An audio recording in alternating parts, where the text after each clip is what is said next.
കാന്തല്ലൂരിലേക്ക് ഒരു യാത്ര പോവാണ് കേട്ടോ. അപ്പോൾ യാത്ര ആരംഭിക്കുന്നത് നമ്മൾ ഇവിടെ നിന്നാണല്ലോ. ശരിക്കും മൂന്നാറിൻ്റെ കവാടം എന്നൊക്കെ നമുക്ക് ഈ ഒരു പാലത്തെ വിശേഷിപ്പിക്കാം കേട്ടോ. ഇന്ന് ശനിയാഴ്ചയാണ് കേട്ടോ. ചീയപ്പാറ വാട്ടർഫോൾസിലൊക്കെ അത്യാവശ്യം നല്ല തിരക്കുണ്ട്. അതുപോലെ തന്നെ വെക്കേഷൻ ടൈം ആയതുകൊണ്ട് തന്നെ ട്രാഫിക്കും കുറച്ച് കൂടുതലാണ് കേട്ടോ. റോഡിൻ്റെ അരികിൽ പണികളൊക്കെ നടക്കുന്നത് കാരണം ചെറിയ ചെറിയ ബ്ലോക്കുകളൊക്കെ ഇടയ്ക്ക് കിട്ടുന്നുണ്ട് കേട്ടോ. എന്തായാലും വികസനത്തിന് വേണ്ടി ആയത് കാരണം കുറച്ചൊക്കെ നമ്മൾ ഇതുപോലെയൊക്കെ ഒന്ന് അഡ്ജസ്റ്റ് ചെയ്യണമല്ലോ. മൂന്നാറിലേക്ക് നമ്മൾ പോകുന്ന വഴികളിൽ ഇതുപോലെ മുളയേരി പായസവും അങ്ങനെ ഒരുപാട് പഴയ ആൻറ്റിക് ആയിട്ടുള്ള ഐറ്റംസ് ഒക്കെ ഉള്ള ഷോപ്പുകളുണ്ട് കേട്ടോ. അങ്ങനെ നമ്മളും ഒരു ഷോപ്പിൽ കയറി അവിടെ നിന്ന് നമ്മൾ മുളയേരി പായസമായിട്ട് വാങ്ങിച്ചിട്ടുണ്ടായിരുന്നു. ഇതുപോലെ അരി വാങ്ങിച്ച് നമുക്ക് വീട്ടിൽ കൊണ്ടുപോയിട്ട് പായസം ഉണ്ടാക്കുകയും ചെയ്യാം കേട്ടോ. നല്ല ടേസ്റ്റായിരുന്നു, എല്ലാവർക്കും ഒരുപാട് ഇഷ്ടപ്പെട്ടു കേട്ടോ. ഇതുപോലെ ഒരുപാട് ഐറ്റംസ് ഇവർ ഉപ്പിലിട്ടും വെച്ചിട്ടുണ്ടായിരുന്നു. അപ്പം നമ്മളും 2-3 ഐറ്റംസ് ഒക്കെ വാങ്ങിച്ചിട്ടുണ്ടായിരുന്നു കേട്ടോ. നല്ല കാണാൻ ഭംഗിയുള്ള ഒരുപാട് പഴയ സാധനങ്ങൾ അവരിതുപോലെ അവിടെ ഹാങ് ചെയ്തിട്ടിട്ടുണ്ടായിരുന്നു. പിന്നെ നമ്മുടെ മറയൂർ ചന്ദന തൈകളും അവിടെ ഉണ്ടായിരുന്നു കേട്ടോ. ഇതുപോലെയുള്ള ഒത്തിരി കടകൾ നമ്മൾ ഈ വഴി പോകുമ്പോൾ കാണാനായിട്ട് പറ്റും. ഒരുപാട് മരങ്ങൾക്കിടയിലൂടെയുള്ള ഈ യാത്ര നല്ല രസമാണ് കേട്ടോ. പിന്നെ ടൂറിസ്റ്റിന്റെ ഭാഗമായിട്ട് ഇപ്പോൾ ഒത്തിരി സ്ഥലങ്ങളിൽ ഇതുപോലെ സിപ്പ് ലൈൻസ് തുടങ്ങിയിട്ടുണ്ട്. നമ്മ പോകുന്ന വഴിയും ഒത്തിരി ഇതുപോലെ കണ്ടിട്ടുണ്ടായിരുന്നു കേട്ടോ. അതുപോലെ തന്നെ ഈ ഏലക്കായ തോട്ടവും ഈ മലനിരകളൊക്കെ കണ്ടിട്ട് ഇങ്ങനെ ആസ്വദിച്ച് പോകാനായിട്ട് ഒരു പ്രത്യേക രസമാണ് കേട്ടോ. അങ്ങനെ നമ്മൾ മൂന്നാറിലേക്ക് കടക്കുകയാണ് കേട്ടോ. ചെറിയ രീതിയിലുള്ള മഴക്കാരും കാര്യങ്ങളൊക്കെ ഉണ്ട്. എന്തായാലും നമ്മൾ മഴ പ്രതീക്ഷിച്ചാണ് വന്നത്. പിന്നെ ഈ തേയിലത്തോട്ടത്തിലൂടെ പോകുമ്പോഴുള്ള ആ ഒരു കാഴ്ച അതൊരു പ്രത്യേക രസമാണ് കേട്ടോ. പിന്നെ നമ്മുടെ തേയിലത്തോട്ടത്തിന്റെ പണികളൊക്കെ രാവിലെ തന്നെ അവർ ആരംഭിച്ചിട്ടുണ്ട് കേട്ടോ. നമ്മൾ പോകുന്ന വഴിയിൽ ഇതുപോലെ ചേച്ചിമാർ തേയിലയൊക്കെ നുള്ളി വലിയ സഞ്ചിയിലൊക്കെ ആക്കി അവർ വണ്ടിയിലൊക്കെ കയറ്റി വിടുന്നുണ്ട് കേട്ടോ. കുറച്ചു നേരം നിർത്തിയിട്ട് കാഴ്ചകൾ കാണണമെന്നുണ്ടായെങ്കിലും തിരക്ക് കൂടുതലായത് കാരണം അധികം നിർത്താൻ നിന്നില്ല. പിന്നെ കിട്ടിയ ചാൻസ് അല്ലേ വീഡിയോ എടുത്തെങ്കിലും വെച്ചേക്കാലോ എന്ന് കരുതി ഫുൾ വീഡിയോ എടുത്തിട്ടോ.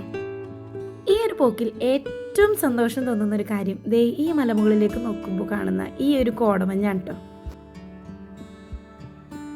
അങ്ങനെ നമ്മൾ മൂന്നാർ ടൗണിലേക്ക് എത്തിട്ടോ. കുറേ പൈൻ മരങ്ങളൊക്കെ നിൽക്കുന്ന ഈ ഒരു സ്ഥലം കാണാനായിട്ട് നല്ല ഭംഗിയാണ് കേട്ടോ. ഇവിടെ നിർത്തി ഫോട്ടോ എടുക്കാത്തവരും വളരെ ചുരുക്കമായിരിക്കും. ഇതാണ് നമ്മുടെ മൂന്നാർ KSRTC സ്റ്റാൻഡ് കേട്ടോ. KSRTCയുടെ ബഡ്ജറ്റ് ഫ്രണ്ട്ലി ആയിട്ടുള്ള ഹോം സ്റ്റേ ആണ് കേട്ടോ ഇത് നമുക്ക് വേറൊരു രീതിയിലുള്ള എക്സ്പീരിയൻസ് ആയിരിക്കും കേട്ടോ. നേരത്തെ നമ്മൾ പോരുമ്പോൾ ചെറിയ മഴക്കാരൊക്കെ ഉണ്ടെങ്കിലും ഇപ്പം അതൊക്കെ മാറി നല്ല വെയിലായിട്ടോ. ശരിക്കും പറഞ്ഞാൽ വെയിലിന് നല്ല ചൂടാണ്. ഈ ടൗണിലൂടെയുള്ള യാത്ര ഒരു പ്രത്യേക ഫീലാണ് കേട്ടോ. പിന്നെ നമ്മുടെ ടൗണിലൂടെ പോകുമ്പോൾ ഈ ഒരു ചെറിയ കപ്പേല കാണാം കേട്ടോ. നായാട്ട് സിനിമയിലെ ഈ പള്ളി ഇത് തന്നെയല്ലേ. അപ്പോൾ നിങ്ങളെ കൂടി ഒന്ന് കാണിക്കാലോ എന്ന് കരുതിയിട്ട് ചുമ്മാ എടുത്തതാണ് കേട്ടോ. അങ്ങനെ നമ്മൾ കാന്തല്ലൂർ റൂട്ടിലേക്ക് കയറിട്ടോ. ശരിക്കും നമ്മൾ ഈ മൂന്നാറിലേക്ക് വരുമ്പോൾ നമ്മളെ ഏറ്റവും അധികം ആകർഷിക്കുന്നത് ഈ തേയിലത്തോട്ടങ്ങളാണ്. ശരിക്കും ആ തേയിലത്തോട്ടങ്ങൾ കാണാൻ വേണ്ടി വരുന്നവരുണ്ട് ഒരുപാട്. ഈ ഒരു റൂട്ടിലേക്ക് കയറി കഴിഞ്ഞാൽ ഒരുപാട് ടീ ഫാക്ടറീസ് നമുക്ക് കാണാൻ പറ്റും കേട്ടോ. പിന്നെ ഈ കുട്ടികളൊക്കെ ഇവിടെ നിന്നിങ്ങനെ കളിക്കുന്നത് കാണാനായിട്ട് നല്ല രസമാണ് കേട്ടോ.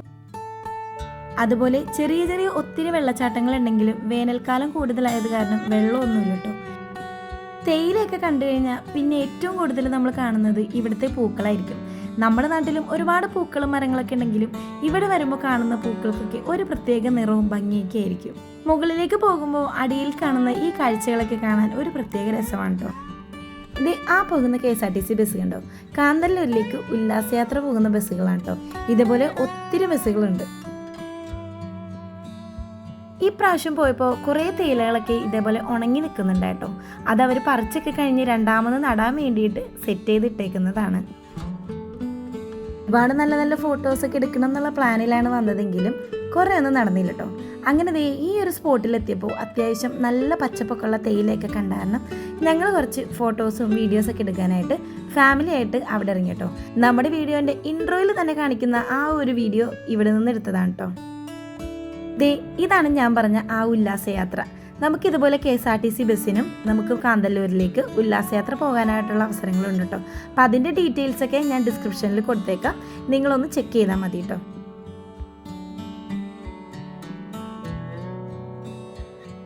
നമ്മുടെ മൈൻഡൊക്കെ ഒന്ന് സെറ്റ് ചെയ്യാനായിട്ട് വർഷത്തിൽ ഒരിക്കലെങ്കിലും ഇതുപോലെയുള്ള ചെറിയ ട്രിപ്പുകളൊക്കെ പോകുമ്പോൾ ഒരു രസമല്ലേ. അങ്ങനെ നമ്മൾ പോകുന്ന വഴിയിൽ ഇതുപോലെ ഫ്രഷ് ആയിട്ടുള്ള തേനൊക്കെ വിൽക്കാനായിട്ട് ഒരു ചേട്ടൻ ഇരിക്കുന്നുണ്ടായി. അവിടെ പോയി നമ്മളൊന്ന് ടേസ്റ്റൊക്കെ ചെയ്ത് നോക്കിയിട്ട് ഐറ്റം വാങ്ങിക്കാമെന്ന് കരുതി. 1 ലിറ്ററിൻ്റെ ഈ ഒരു ബോട്ടിലിന് 1400 രൂപയാണ് കേട്ടോ അവർ പറഞ്ഞത്. നമ്മളൊരു ഹാഫ് ബോട്ടിലാണ് വാങ്ങിച്ചത് 700 രൂപയുടെ. കാട്ടിൽ നിന്ന് നേരിട്ട് ശേഖരിക്കുന്ന തേനായതുകൊണ്ടാണ് കേട്ടോ ഈ ഒരു റേറ്റ്. അപ്പോൾ ഒറിജിനലായിട്ടുള്ള ഐറ്റം ആകുമ്പോൾ നമുക്ക് ഈ ഒരു റേറ്റൊക്കെ സ്വാഭാവികമാണ്. ഇവിടെ ഒത്തിരി കൃഷിയും കർഷകരൊക്കെ താമസിക്കുന്ന ഒരു സ്ഥലങ്ങളാണ് കേട്ടോ.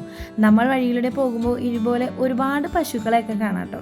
അതുകൊണ്ട് തന്നെ ഡ്രൈവ് ചെയ്യുമ്പോൾ നന്നായിട്ട് സൂക്ഷിച്ച് തന്നെ ഡ്രൈവ് ചെയ്യണം. ശർക്കര ഫാമിലും അതുപോലെ സ്ട്രോബെറി ഫാമിലൊക്കെ കയറണം എന്നുള്ള പ്ലാനിങ്ങിലൊക്കെയാണ് കേട്ടോ വന്നിരിക്കുന്നത്. ദേ ഈ കാണുന്ന കമ്പിവേലിയൊക്കെ കെട്ടി ഇതിനുള്ളിൽ ഇങ്ങനെ നിർത്തിയേക്കുന്നത് നമ്മുടെ ചന്ദനമരങ്ങളാണ് കേട്ടോ. അതിലൊന്ന് തൊടാനോ പോലും പാടില്ല. അതുപോലെ ഒരു ചെറിയ പീസ് പോലും ഇവിടുന്ന് എടുത്തുകൊണ്ട് പോകാൻ പാടില്ല കേട്ടോ. ഇത് ശരിക്കും ഒരു ഫോറസ്റ്റ് ഏരിയ ആണ് കേട്ടോ. അപ്പം നമ്മൾ അടുത്തത് പോകുന്നത് മറയൂർ ശർക്കര ഫാം കാണാനാണ് കേട്ടോ. അങ്ങനെ ദേ നമ്മൾ ഇവിടെ എത്തി. അപ്പോൾ ഇതുപോലെ ഒരു വണ്ടിയിൽ നിറച്ച് കരിമ്പൊക്കെ കൊണ്ടുവന്ന് അവർ ലോഡ് ചെയ്യുന്നുണ്ടായിട്ടോ. ഒരാൾക്ക് 50 രൂപയാണ് എൻട്രി ഫീസ് വന്നത്. നമ്മൾ ടിക്കറ്റൊക്കെ എടുത്ത് ഇതിൻ്റെ ഉള്ളിൽ കയറിയിട്ടോ. നമ്മളുടെ കൂടെ ഗൈഡ് ചെയ്യാനായിട്ട് ഒരു ചേച്ചി കൂടി ഉണ്ടായിരുന്നു. എല്ലാ കാര്യങ്ങളും വളരെ ക്ലിയർ ആയിട്ട് നമുക്ക് എക്സ്പ്ലെയിൻ ചെയ്ത് തന്നിട്ടുണ്ടായിട്ടോ. കരിമ്പ് എങ്ങനെയാണ് ജ്യൂസ് ആക്കുന്നത്, അത് കഴിഞ്ഞിട്ടുള്ള പ്രോസസ്സിങ് എങ്ങനെയാണ്, അത് കഴിഞ്ഞ് നമുക്ക് ശർക്കര ആകുന്ന പ്രോസസ്സ് എങ്ങനെയാണ്, അങ്ങനെ എല്ലാ കാര്യങ്ങളും അവർ നല്ല ഡീറ്റെയിൽ ആയിട്ട് നമുക്ക് പറഞ്ഞു തന്നിട്ടുണ്ടായിരുന്നു. ഇതവർ പണ്ട് യൂസ് ചെയ്തിരുന്ന മെഷീനാണ് കേട്ടോ കരിമ്പ് ജ്യൂസ് എടുക്കാനായിട്ട്. അറ്റ് എ ടൈം ഒരുപാട് ജ്യൂസ് കിട്ടാത്തത് കൊണ്ടാണ് പുതിയ രീതിയിലുള്ള മെഷീൻസ് യൂസ് ചെയ്യാനായിട്ട് സ്റ്റാർട്ട് ചെയ്തത്. പക്ഷേ ആ മെഷീൻസ് ഒന്നും അവർ കളഞ്ഞിട്ടില്ല, എല്ലാവരും അവർ സൂക്ഷിച്ചേക്കുന്നുണ്ട് കേട്ടോ. ഇതെല്ലാം പഴയ രീതിയിൽ ചെയ്തിരുന്ന കാര്യങ്ങളൊക്കെ നമുക്ക് കാണിച്ചു തരും. അതുപോലെ തന്നെ അതെങ്ങനെയാണെന്നോ അതിൻ്റെ പ്രോസസ്സിംഗ് എന്നൊക്കെ നമുക്ക് എക്സ്പ്ലെയിൻ ചെയ്ത് തരുന്നതാണ് കേട്ടോ. ഇത് കൂടാതെ തന്നെ ഇപ്പോൾ അവർ യൂസ് ചെയ്യുന്ന പുതിയ ടെക്നിക്കുകളെല്ലാം നമുക്ക് ഇതിൻ്റെ കൂടെ കാണിച്ചു തന്നിട്ടുണ്ടായിരുന്നു. ഈ കാണുന്നതാണ് ശർക്കര തോണി കേട്ടോ. കാട്ടുമാവ് എന്ന് പറയുന്ന ഒരു മരം വെച്ചാണ് ഇതുണ്ടാക്കുന്നത്. അതാവുമ്പോൾ വേറെ കെമിക്കൽസ് ഒന്നും ശർക്കരയുടെ കൂടെ ആഡ് ആവില്ലെന്നാണ് അവർ പറയുന്നത്. പിന്നെ നമ്മളിത് പാനിയാക്കിയതിന് ശേഷം ബാക്കി വരുന്ന ചണ്ടിയൊക്കെ അവർ ഇതിൻ്റെ അടിയിൽ തീ ഇടാനൊക്കെ ആയിട്ടാണ് യൂസ് ചെയ്യുന്നത്. നമ്മൾ നല്ല കറക്റ്റ് ടൈമിലാണ് കേട്ടോ ചെന്നിട്ടുണ്ടായത്. കാരണം എന്താണെന്ന് വെച്ച് കഴിഞ്ഞാൽ ശർക്കര ആയിക്കൊണ്ടിരിക്കുകയായിരുന്നു. ഈ ഒരു പരുവത്തിലായതിനു ശേഷം ഇത് അരിച്ചെടുത്തിട്ടാണ് നമ്മൾ ഓരോ ഉണ്ടകളാക്കുന്നത് കേട്ടോ. അപ്പോൾ കുറച്ച് സമയം കൂടി കഴിഞ്ഞ് കഴിഞ്ഞാൽ ഇവരിത് ഫിൽറ്റർ ചെയ്തെടുക്കും. അപ്പോഴേക്കും നമ്മൾ കുറച്ചും കൂടി വീഡിയോസൊക്കെ അവിടെ നിന്ന് എടുത്തായിരുന്നു കേട്ടോ. അപ്പോൾ നമ്മൾ അവിടെ ചെന്ന ടൈമിൽ തൊട്ട് മുന്നേ ശർക്കര ആക്കി വെച്ചിരിക്കുന്നതാണ് കേട്ടോ ഇത്.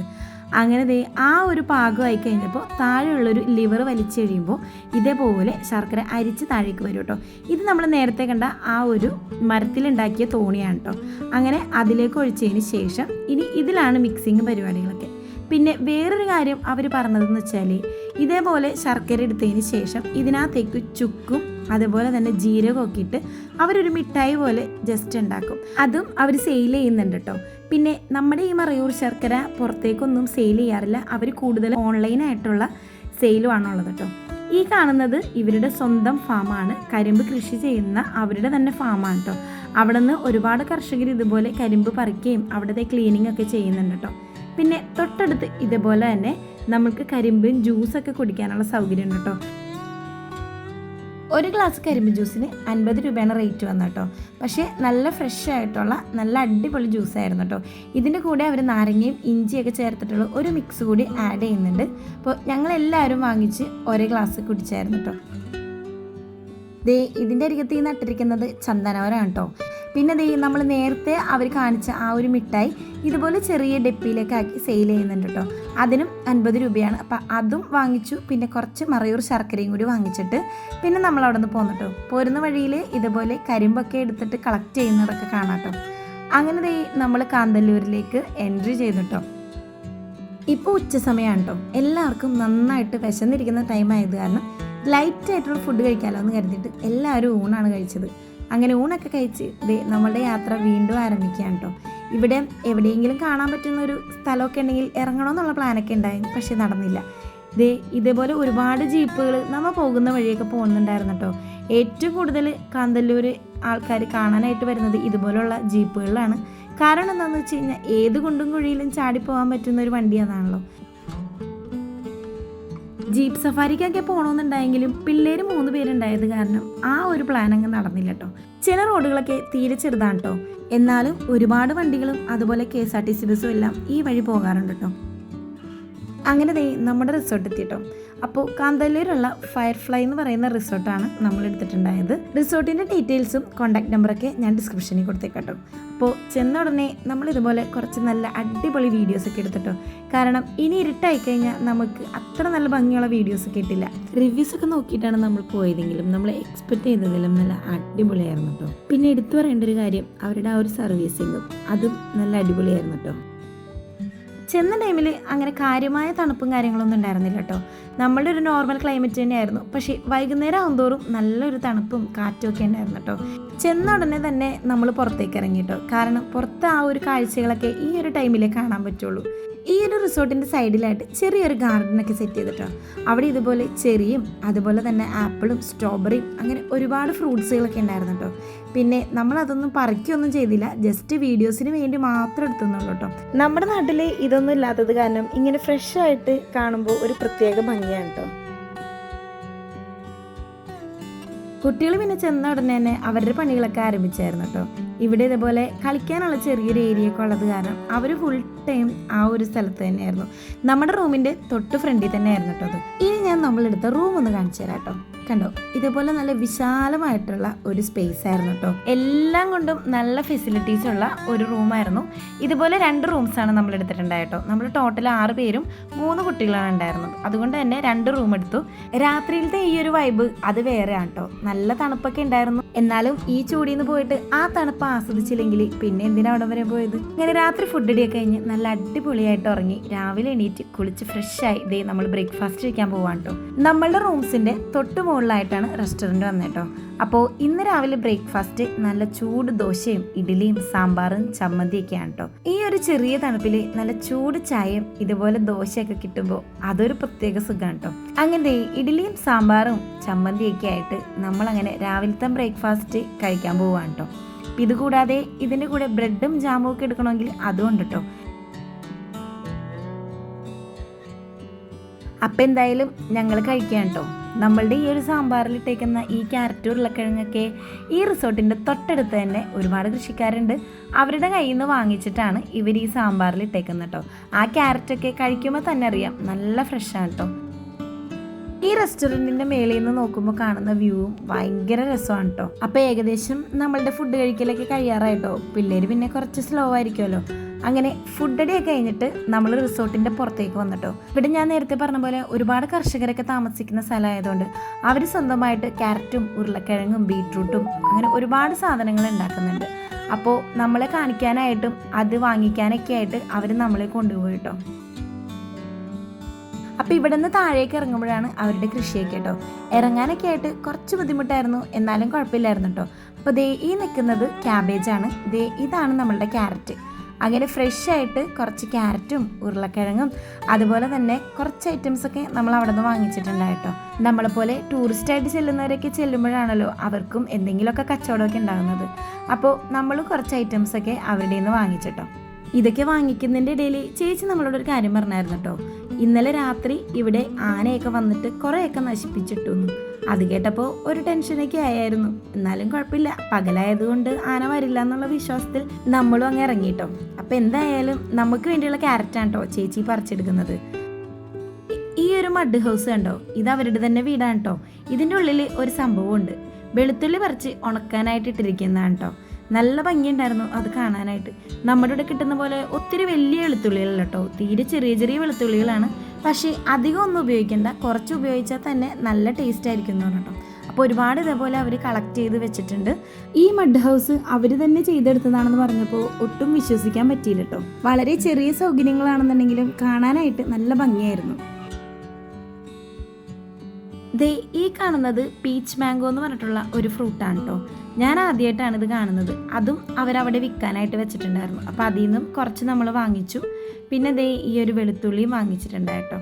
അപ്പോൾ ഒരുപാട് സാധനങ്ങൾ അവരിതുപോലെ ഫ്രഷായിട്ട് പറിച്ച് സെയിൽ ചെയ്യാനൊക്കെ ആയിട്ട് വെച്ചിട്ടുണ്ടായിരുന്നു.